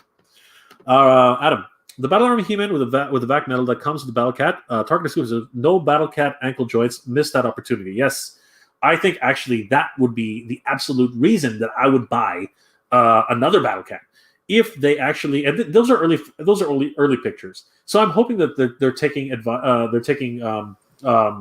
suggestions from fans, because Hebro, another YouTube channel which I watch from time to time. If you guys haven't checked out his channel, you guys should. It's a very interesting channel on pretty much everything Master Universe. So he's a really great guy. Definitely check out his channel. He actually did a modification to the Master Universe Origins Battle Cat to actually give him foot articulation. It was a hit and miss, but I think he succeeded in so much to do the front paws and actually get them a little bit more stabilization in terms of like overall positioning. So if you guys are interested in seeing some toy surgery, definitely check out Hebro's what's called customization of Battle Cat, the Master Universe Origins Battle Cat. And I agree with you, Adam. That actually would be the one reason why I would buy that set in absolute certainty. If they actually add that articulation joint onto Battle Cat, I would 100% be in on that particular set. That would be amazing. So yes, 100% a missed opportunity. Hopefully they'll be able to rectify that just before they release the figures. But I think it's already too late. I think they're out of time. Radical Toys, loving that Stinkor and Webster reveal. Yeah, so let's bring those up. So Stinkor and Webster, yes, obviously two very, very much fan favorites from the Masters of the Universe line. Yeah, I'm loving that too. I do like Stinkor. I never had him as a kid. A lot of people told me he didn't actually smell. He actually kind of was kind of had a pleasant smell, really. And I think I recanted Pixel Dan's actual first encounter with Stinkor, and how he was so terrified of Stinkor. His mom actually is the one who told the story. Apparently, he was so terrified of Stinkor. I'm only saying this verbatim. I don't really know the story, so go check out Pixel Dan's interview with his mom about Stinkor. I think you guys will get a kick out of it. So it was a really fun story. So apparently, he had this conception in his head that it was actually really stinky. So he was actually kind of really scared about Stinkor. But looking at his overall design, I really love it. He's obviously got that 100% skunk overall look. What a wonderful reuse of Merman's body. Like, that's definitely Merman. We can tell 100% it's him. But they have Mechanex's armor, which covers his face. Now, somebody help me out here. Did Stinkor come out first, or was it Mechaneck? Because I'm having a hard time remembering whether or not Mechaneck came first or Stinkor came first, because they obviously share the same armor. And yeah, it's very interesting the way they utilize that on several different characters. Talk about being able to save money. I got to tell you guys. He also comes with this generic shield that's also included with Castle Grayskull at the time. And yeah, his overall paint decos with the painted on gloves. Yeah, I'm loving this guy. This guy looks amazing. Again, wonderful reveal by Pixel Dan and the Mattel team. Can't get enough of this Masters of the Universe Origins line, guys. I have to say, it is really doing it for me. And then, of course, we have another fan favorite, Web Store. My gosh, this guy was ridiculous. Now, I said in my reaction video, I always used to call this guy Spydor, which was hilarious. I used to call him that in the playground because a lot of us didn't really know the names of the characters when we were kids. We sort of just bought them and they were whatever. So yeah, I used to call this guy Spydor all the time. His actual name is Webster and Web Store, sorry. And then later on, I actually had for a Christmas present Spydor, the gigantic vehicle, which was ridden by Skeletor. So yeah, seeing this guy realized in the Master of the Universe Origins again, I have to say he looks amazing. You know, he's got that really sinister face, which the Filmation version really took down a notch, probably because he was just too scary. So they made him more humanistic in his overall appearance. And yeah, I'm loving the way. I love the fact he still comes with his grappling hook, right? I think they did mention that there will be some sort of like action feature there. I really hope that that's the case. Otherwise, it's just going to be winded back using a storage device. Comes with the another gun, which was included with the Castle Grayskull playset. Not the original playset, not the one that's here. And of course, his striking blue colors and purple armor. Wonderful character. Really excited for this reveal. Pixel Dan once again did an amazing job, and of course, so did the Mattel team did an amazing job as well. So yeah, very, very awesome. Thank you for reminding me of that, Adam. Dart Cisco, hey Dart Cisco, good to see you. Thank you for joining the stream. Sean A, hey Sean, good to see you. Welcome back. Thank you for joining the stream.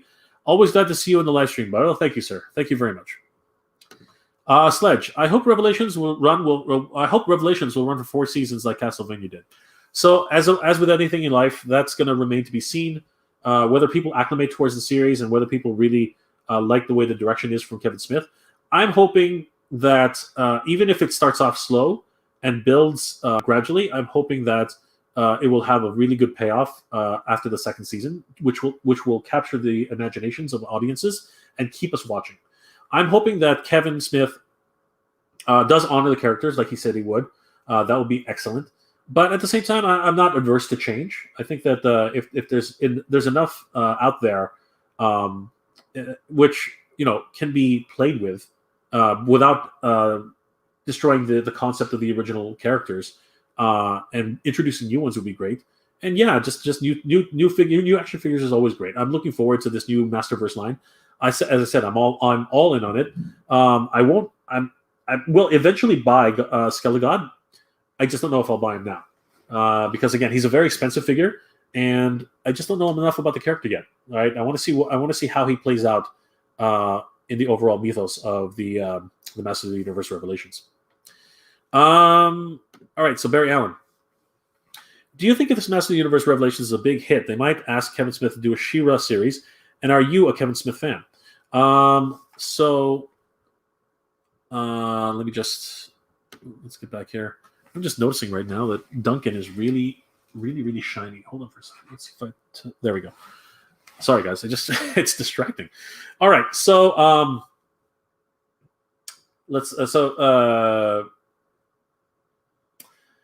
She-Ra, I think, needs to be in the series eventually. If this is truly a continuation of the Masters of the Universe origins of the original Masters, if this is actually a continuation of Masters of the Universe, I got to organize my thoughts here. If this is an actual continuation, as Kevin Smith has said, of He-Man and the Masters of the Universe Filmation show, okay, if it is that, then by all accounts, She-Ra exists in that universe. So, by that logic, She-Ra should make an appearance eventually. Okay, I think Etheria would be really great to show up as well. Just because again, I would love to see Hordak in this series. I'd love to see all that stuff. I have not. So I think you're alluding to this, Barry. So I'm just going to go ahead and put it out there. I have not watched the Netflix She-Ra cartoon. The aesthetic did not appeal to me. I am not interested in that very much 2000 cartoon style. I watched a little bit of Steven Universe. It's got its own merits. It's a funny little show. I really don't have a problem with it, but I don't think it works for Masters of the Universe. That's just my overall opinion, right? It's not that I say that it's a bad show, because I've never watched it, but I never actually watched it, and I have no intention of watching it, because it just is not my Masters of the Universe. It's not my She-Ra. So because of that, I'm gonna pass judgment on it, right? As in, I'm not gonna talk about it. I'm not gonna watch it. I'm not gonna judge it, right?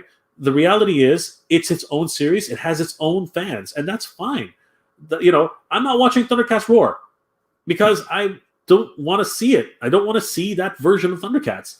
I fell into a trap of watching Larry Kenney's appearance on Thundercats Roar, and I was disappointed. I really was. I've met Larry Kenney, great guy, but that particular skit, I'm gonna call it a skit. It's a bit. It did not endear me to anything. I was not happy with that particular little montage. So, having said that, I will not watch that series. Let's just put that to bed right now. I'm not going to watch it. Either the She-Ra or the Thundercats Roar. I won't watch either of those. Right. So, asking me if Kevin Smith might actually do She-Ra, I don't know. I don't know if he's the right person to do She-Ra. He might be the right person to do He-Man, but She-Ra is marketed, again, the original She-Ra was marketed towards boys and girls. And, it's a different story. It really, really is. And it's a different property. They're different types of toys, right? Was she a great character? Yes. Was she a good role model for kids at the time? Yes.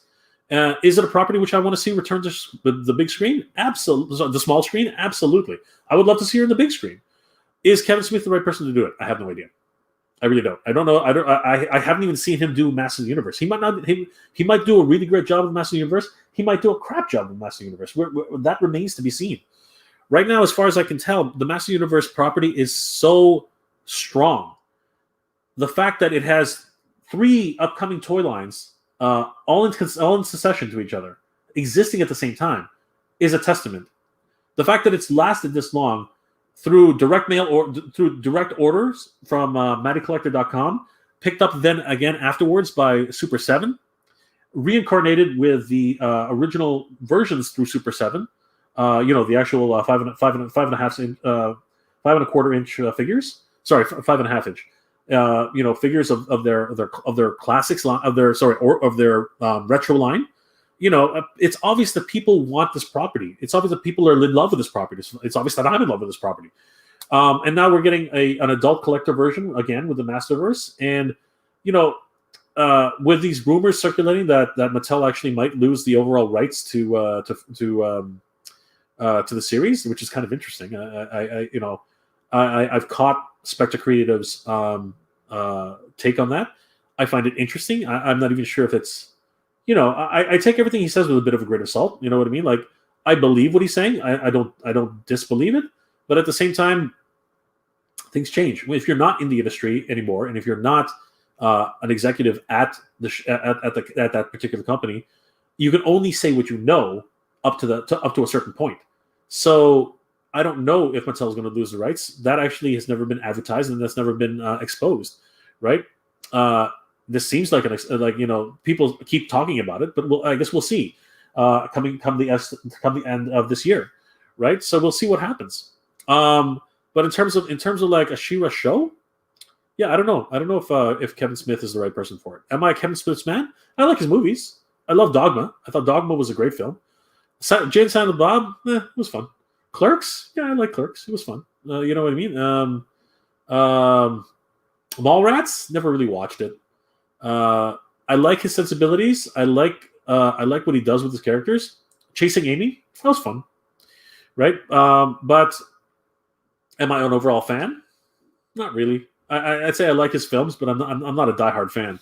So yeah, I'm very eager to find out what he does with the property. But is he the right person for She-Ra? I have no clue. Barry, I agree with you about Siege and Earthrise, and there's 6 episodes. Hopefully they'll do at least 12 or 24 of Kingdom and uplift everybody, and too many Autobots were killed in it.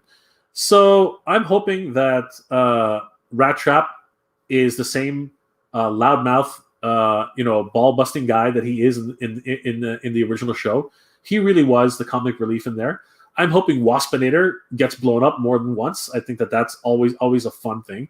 I'm hoping that Dinobot is his rigid self like he always is, and I'm hoping that Megatron is just as devious and funny as he was in the original Beast Wars. Now, I'm not even a fan of Beast Wars. How do I know all this stuff? Because my brother watched it and I was watching it with him. I thought the CGI was okay. It was done here in Canada, Toronto, and it was a lot of fun. Don't get me wrong, but I was not a hugely fan of it. I was a G1 fan all the way, but I did enjoy the odd episode. I enjoyed seeing the reunion between inside the Ark. I saw the metamorphosis they went through. All those crazy things. When they got to Beast Machines, I thought that was much more interesting. The animation had bumped up an immense amount, and the proficiency of Mainframe at the time was top notch. You know what I mean? So yeah, I mean, I'm hoping for the best. I'm hoping that Kingdom will be a little bit more lighthearted. I really sure hope to God that. And then I want to find out, why is it that they have more Earth-like forms in the future in a prehistoric time? Like, that's going to be interesting. We'll see what happens. They'll have to explain it somehow. Oh my God, I lost track of everything. Sorry, guys. I'm going to try and catch up here.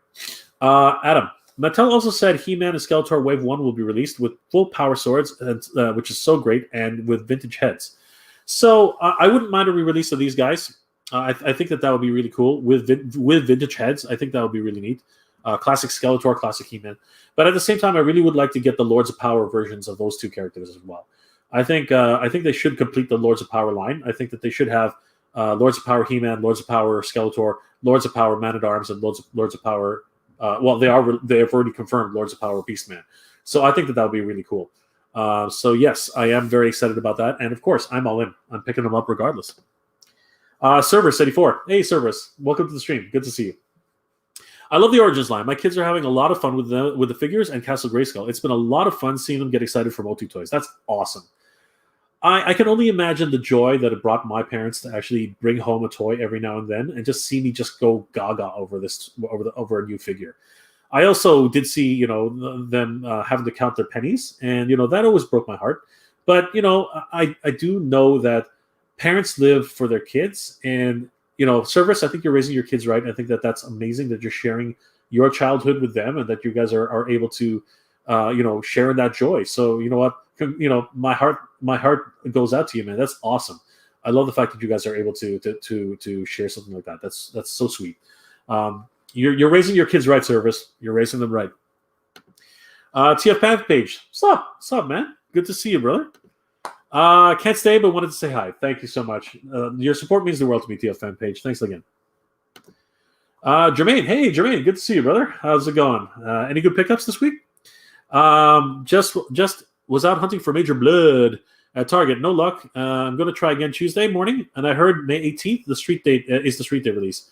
Jermaine, if you find him, please find another one for me. I will gladly pay for the shipping and handling, and I'm happy to do a trade with you if that's what you'd rather do, Jermaine. I am looking for Major Blood just like everybody else. Unfortunately, we won't see him for at least a year. So, yeah, good luck, brother. Best of luck to you. I hope you find him. What else have you been hunting this week? Hopefully you find everything you want. Sledge. Jay, Alfredo Alcala drew a lot of the original mini comics that came out. Oh, yes. Okay, so that's why his name is familiar. And, of course, his artwork looks very familiar as well. Yeah, as you can tell, I'm not really that versed in the history and the lore. The lore mostly, but I'm not that well history in the mini comics or the Star comics either. But I still am a massive fan of Massive Universe. Thank you for enlightening a lot of us about that, Sledge. Probably everyone wants to throw banana peels at me or stuff. Kevin, welcome to the screen. Welcome to the stream. Oh my gosh, that came out wrong. Pardon me, guys. Do you think that they will reissue Major Blood mold for Bats? I'm not sure what you mean by that, Kevin. Are you saying that they'll be using a lot of what Major Blood has in his sculpt for the bats? I mean, it's possible. We've already seen that they're reusing parts from pretty much every figure imaginable. But again, it's just the moto operandi of every toy company, right? Um, Flint's over there. See if who else is here. I think this will work. Yeah. So if we take a look at Duke, right? If you like, I can't zoom in. Unfortunately, it doesn't really work. But yeah, if you take a look at Duke right there, you see his legs and his upper torso, right? And then you take a look at the Viper. Uh, underneath all of that, what's it called? All those vests. That's pretty much Duke. His legs are pretty much the same. They redid the boot. They redid the boots, but that's like 90%. Like there's more like 60 to 70% of this guy's Duke. So yeah, it's just one of those things. But they do it so cleverly, right? They just make the paint schemes, the extra the vests and everything else. That basically they look like completely different figures, right? So yeah, it's very interesting the way they do that. So will they use a lot of the parts from Major Blood in the bats? If it makes sense, yeah, I can totally see that happening. Absolutely, 100%. Because again, it's just another way for them to save money and to make the maximum amount of return on all of their figures.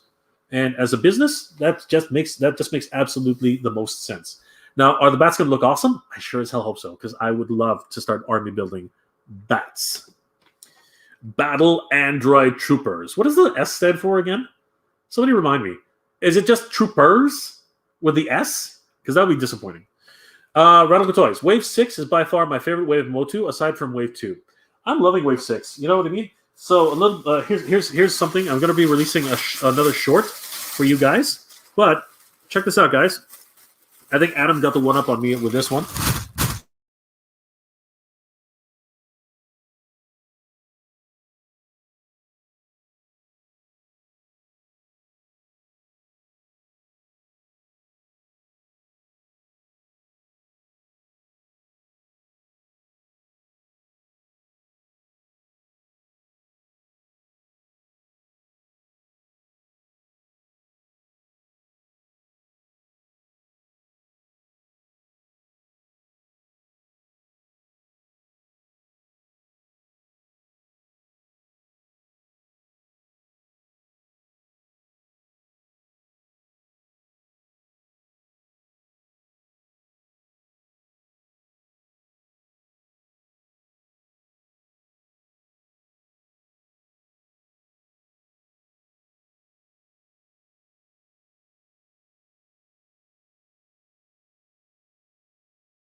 Okay, I had to turn on the Avro Media mic. Does that make is that working? Can you guys hear me? It's probably not going to be as good audio as the guys. Can you hear me?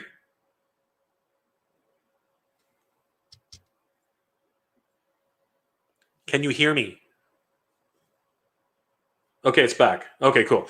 All right, so this is the Avro Media mic. Let me know if that actually works better, because I was using my Blue Snowball, which is a very good mic. So if that one cut out, I'm curious as to how this one sounds. Let me know. Let me know in the comments, guys, if this one sounds worse or better than the Blue Snowball, because I'm very interested to find out. All right. Anyway, let's keep going. Oh my God, I'm really far behind. So yeah, I was able to pick up Fisto, which again, my roommate always gets a kick out of this, and that's how you know we're a bunch of kids. He always makes fun. He always says, "Yeah, Fisto," and I'm like, "All right, easy, buddy, just easy there." And Fisto has some interesting reveals in the back, and I'm going to be talking about that pretty soon. Do you see who that? Sorry, that was not good. Do you see who that is? Do you see who that is? Oh, we're going to find out later. And then, of course, the one character everyone seems to be hunting right now, for really obvious reasons. Yeah, it's not as good, eh? All right, you know what? Let's try one thing. Hold on, let's try it again. So hold on. Let's see if it was just a hiccup.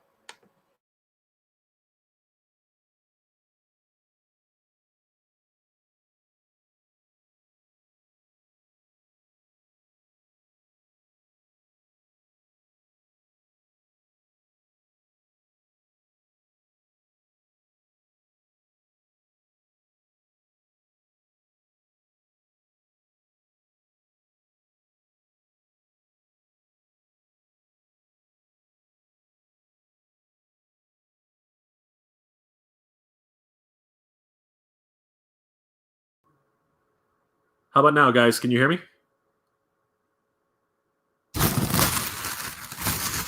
Are you guys able to hear? Can you hear me? No. Yes?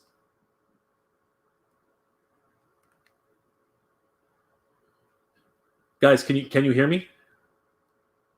Okay, cool. So we're back on the something happened. I don't know what it was. We're back on the blue snowball. Okay, perfect. So let me just let me finish my thought and hopefully it doesn't disconnect again. Pardon me, guys. All right, so yeah, I found Evil In from the Master Universe 2000 X line. Now everyone's looking for her because she's got a regular skin tone instead of the ultra yellow skin tone that comes with the other Evil In. So I think that everyone's going to be hunting her for quite some time. So yeah, so curbside pickup for the win, guys. These two characters were really difficult for me to find. So I'm really happy I was able to grab these guys when I did. So that's awesome. Very excited for this wave. Again, they're very, very different and characters which we haven't seen in quite some time. Akala, one of the mini comics he drew was the first mini comic, Jungle Man. Oh, that's awesome. Now I'm recognizing his artwork now that you've actually showed it to me. Mechaneck came first, then shared the armor to Stinkor. Okay, that makes sense because I had Mechaneck when I was a kid, so I was just curious as to who came first. The Stinkor shield is the shield we should got in the Origins Castle. Just no paint. I discerned that. That's for sure. I was pretty sure that's what it was. Kevin, the smell of Stinkor was better than the scent of a strawberry shortcake figure. There's a property which I don't think Mattel will be going back to anytime soon. Strawberry shortcake. That's funny. That's funny, Kevin. You're hilarious. Mattel said that they will release a new wave of Revelations in the fall. Interested to see which characters will make that roster. That's interesting. Well, you know what? So one of the... I think we can start seeing some of the tells from the actual card backs, Adam. So if we take a look here, what do we see here, guys? We see Stinkor in the corner there. We see, that's a Triclops, but that's not the regular Triclops. That's a different Triclops. Who is that? That's interesting. And then, obviously, it's Jitsu. It's hard to see because it can't zoom in, but that is definitely Jitsu. But what's really kind of surprising to me and kind of a mystery, what is that in the background? Can you guys make that out? It's hard to tell because it's so fuzzy, but it seems to be some sort of mysterious castle, and it's definitely not Castle Grayskull, right? I wish I had a better I wish I had a better view of that, but yeah. And if you actually look way down here, it's really hard to see. But for those eagle-eyed fans, that's Stridor. So yeah, we're getting a lot of tells and a lot of fun little hints at upcoming characters by looking at the card backs, right? They're very, very exciting reveals. Faker unfortunately doesn't show. Faker here doesn't really show anybody else. It's just Prince Adam there. But could that be Prince Adam, or might that be Anti-Eternia He-Man? Ooh, there's an idea for you. That one's kind of neat, right? We have no idea. We shall find out. We shall find out. I'm gonna fall over here. Oh, jeez. And unfortunately, and strangely enough, there does seem to be a different Tila on Merman's card back. Don't forget Mosquitor. Yes, we did get a glimpse at Mosquitor. So Pixel Dan did get his dream figure very, very early in the line because Mosquitor, I had Mosquitor, and Mosquitor was actually a very late character. So Pixel Dan really got his wish come true, getting that one very, very early in the line. I definitely want him to. I want the bloodletting feature that I had. I had Mosquito when I was a kid. It was really fun. Sledge. The Netflix Voltron show is very good. Yes, I do consider it a very, very good show. I really enjoyed it. I haven't actually finished it, to be honest with you. I really should. Tia Fan really likes the Netflix Voltron, and he's not joking, apparently. Rolando. Hey, Rolando. Good to see you, brother. Thanks for joining the stream. Radical Toys. The CGI for Beast Wars in the 90s so reminds me of an N64 type of game. Graphics like Zelda 64, for example. Yes, I do agree. Although it still was more advanced than N64, they had they really were able to get rounded shapes compared to the N64, which is very blocky. Sithbrith, hey Sithbrith, good to see you, brother. We're doing well. Yes, I am doing very well tonight. Thank you very much for asking. Renee Valdez, hey Renee, good to see you. Thank you for joining the stream. What's up, man? From El Paso, Texas. Hey, thanks for joining the stream, Renee. Glad to have you here. How's the weather down there? Is it nice and warm? We had a freaking boiling day today in Toronto. I'm surprised. I'm shocked. And Markham as well. It was. It must have been at least 20 degrees, possibly even 21, 22 degrees here, Celsius. So I'm not sure exactly what that is in Fahrenheit. Paul Robotnik. Hey, Jay, I want to swap toys and comic. I went to a toy swap and comic show. I was able to find a vintage Rancor. Wow. Along with some really cool Transformers. That is awesome, dude. How much was the vintage Rancor? Was he affordable? Because I think that was he complete first of all, and then was he affordable? Because I think that would be a pretty penny. Studio Series 86 Grimlock is so good. Yes, he is. I'm gonna have to pick up one for myself. My roommate has one, so I've been on the fence. I've been procrastinating picking him up. But yes, he is amazing. Oh my gosh, there's so many people chatting right now. Sledge, isn't the Netflix supposed to be a Devil May Cry anime as well? I'm not sure. I have heard rumors, but I'm not really sure. Muted. I'm back. I can hear you. Yes. Loud, but I can hear you. Yes, I can hear you. Yes. Other mic was better. Sorry, guys. I'm just going to speed through these. I can't hear. No sound. Yep, we can hear you. Yep. Jermaine, hopefully I can find some. Yes, Jermaine, I hope you can find some too. If you do find some, please think of me. I'm kidding, brother. Take care of yourself first. Make sure you get your figures first. Once you got that, please share with other fellow hunters in your area, and then offer them to other people who might need them. So yes, make sure to share with your friends. Okay, definitely. If you find a treasure trove of Major Bloods, share with everybody. That would be awesome of you, dude. Thank you so much. Barry Allen, yes, we can hear you. Thought it was the PlayStation, so you reset it. Oh, I'm sorry to hear that. You didn't have to do that. What's your take on the new Shattered Glass Transformers coming out with Megatron and Blur? Yeah, so Megatron, no, not going to do it. I already have Megatron. I don't need the. The Shattered Glass version. So yeah, I mean it's interesting. His paint deco has been redone. His transformation is kind of interesting. Although it's literally like I could probably do it. I don't know. Given enough time, I could probably do the same transformation with the original, with the regular release. So honestly, no, I don't know enough about Shattered Glass to really buy into it.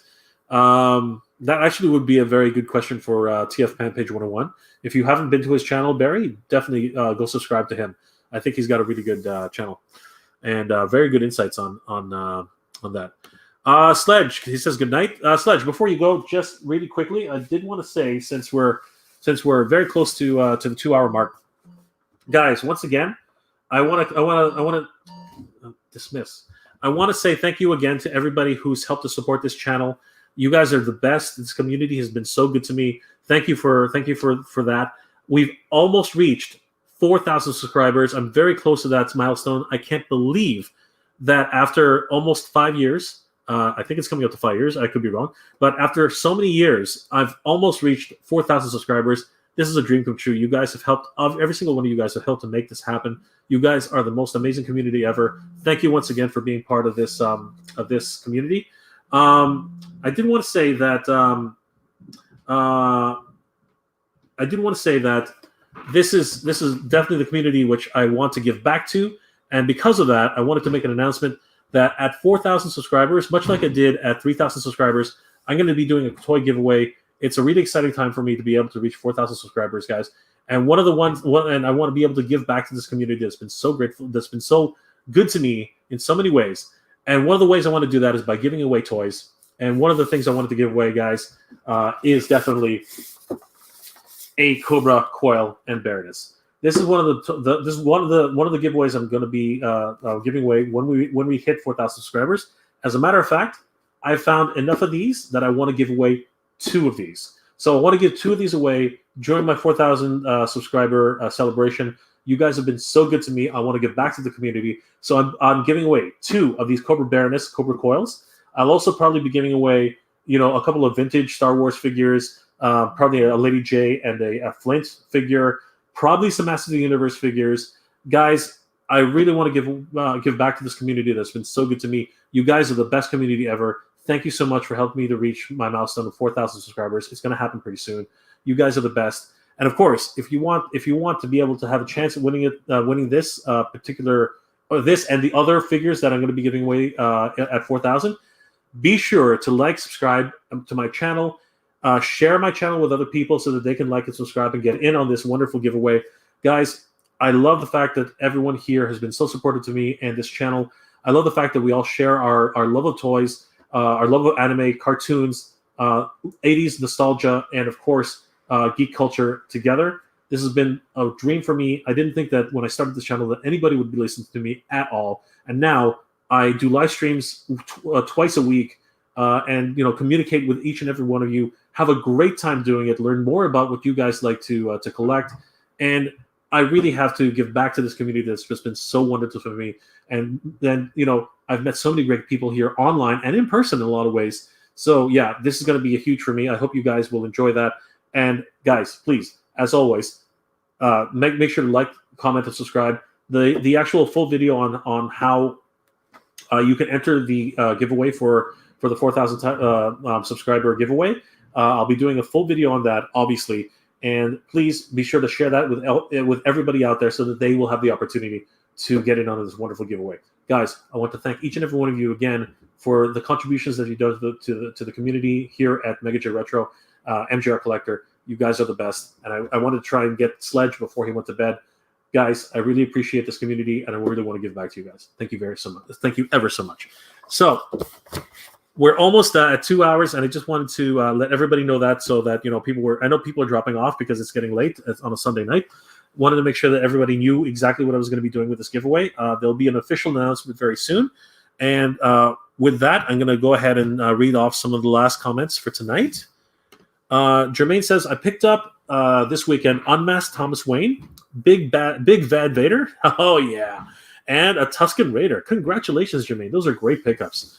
Man, please, Jermaine, send me some of your pickups. I would love to actually showcase those on one of my videos. I think that would be a lot of fun.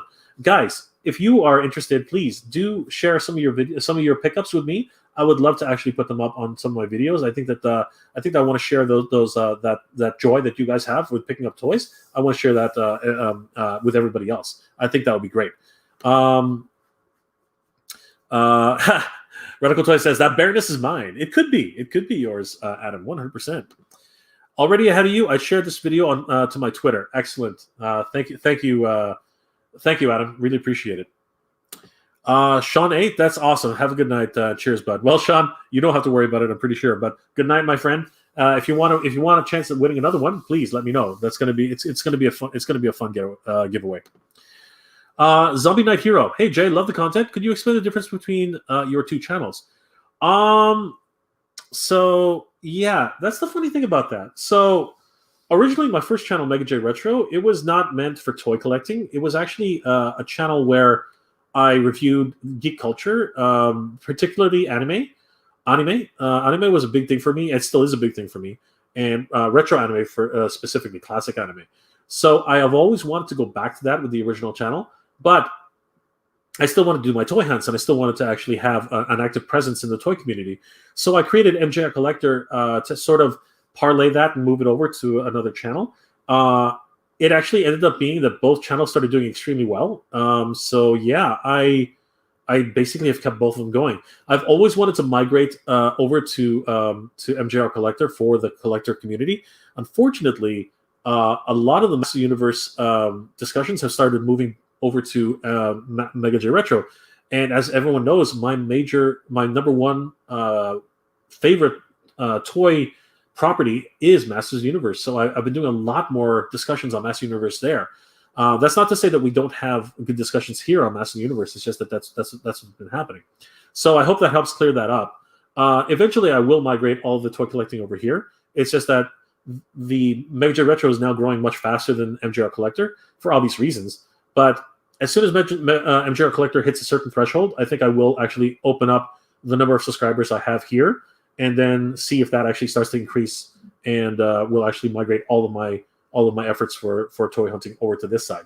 But thank you for asking that question. I think it's a very important question to ask, because eventually we will be moving over to MJR Collector eventually.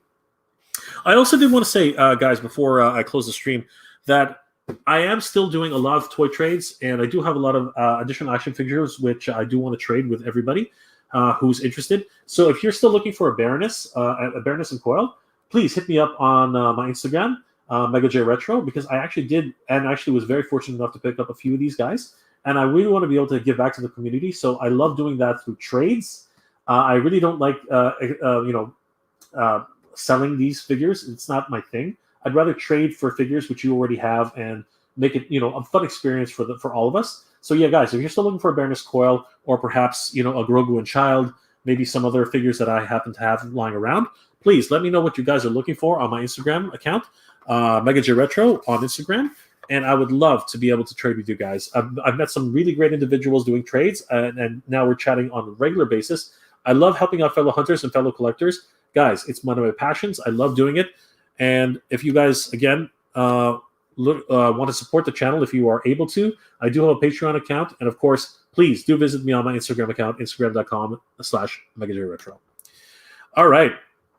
So Radical Toys. Show my Land Shark and Flint pickup. That's awesome. I will do that, Adam. We will definitely be putting that in my next video. I think it's going to be great. Barry Allen. Barry, have a good night. Thank you again for joining the stream. Keep Central City safe, Barry. We need your help. We really need it. Yeah, so once again, guys, I really do appreciate this time that I spend with you here, especially on a Sunday night. That's why I moved it back a couple of hours, so that everyone would have the time to, come on the stream, share their love of toys without having the pressure of going to bed at 10 o'clock, at like midnight instead of like 10 o'clock. So, guys, I really do appreciate the time you guys spend with me. It's always a special time for me. As I said before, I do have a lot of extra figures to trade with. So I hope you guys will contact me on Instagram if you actually are looking to do some trades. I think that would be a lot of fun. I did want to say that the 4,000 subscriber giveaway is something that I really want to give back to this community. It's something that you guys have helped me to make this milestone, and it means the world to me to be able to give back to this community. And yeah, it just humbles me that you guys would come on my live stream and hang out with me on a Sunday night. That's huge for me. That's a really big thing, and I really appreciate it, especially during this this epidemic where I really can't get together with friends anymore. So having this community and good friends here who are sharing their love of toys and their love of 80s culture and geek culture, it's really something where it's an escape for me to be here with this community. So yeah, it's the least I can do to actually try and give back to that community. Being able to give away a lot of fun toys like the Baroness Coil, Flint and Lady J. I really should have brought them over. Some Massive Universe figures, a few of these G.I. Joe retro figures, hard to find ones like Lady J, Cobra Commander. I'll be giving away a whole bunch of these action figures. And yeah, I'm really looking forward to that giveaway, and I really want to say thank you guys for everything that you guys have done for me. All the generosity, all the wonderful comments, and the communications that we've had. It's just been great. And I did want to end off where I began today. There's been a lot of toy drama happening lately, and it really makes me sad a little bit, and it's a little bit disappointed. I think that we all share the love of toys, and you can have disputes with other people, but don't air out your dirty laundry in a public forum. It's just not cool. Take it aside. Work out your differences together. Don't be airing it out in public. It's not cool, right? I hope that everyone who's going through some drama in their life is going to be okay, because for everyone's mental well-being, it's not good to stress over things like that. The kind of drama that happens between former friends or existing friends, and you're having fights.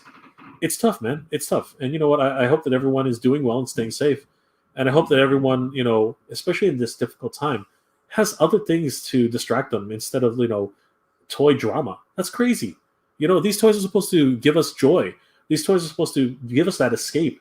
from our mundane lives, and back that we're trapped in our own homes, right? I really hope that that everyone can work things out on their own. And again, maybe if you're not going to be friends anymore, at least don't be slinging mud in public. That's just, to me, that's just bad taste. I really think it's a bad idea. Anyways, guys, I really do want to thank each and every one of you for joining me on this live stream. This was a wonderful time for me to be able to spend time with people who have shared interest in toys, shared interest in anime, cartoons, geek culture. You guys do mean the world to me. This is a wonderful community. I really appreciate each and every one of you. Thank you once again, guys. We have one more comment. It is Radical Toys. Have a great night. I'm up all night with video editing. Talk to you soon. Adam, have fun at video editing. Don't stay up too late if you don't have to. You were awesome, my friend. Invite me back to one of your streams. It's going to be a lot of fun. Guys, I really hope you enjoyed this time that we spent together. It is late. It's already 10 p.m. Eastern Standard Time here in Ontario. I hope all of you guys are doing well, staying safe. And as always, everybody, thank you very much for watching. Geek proud.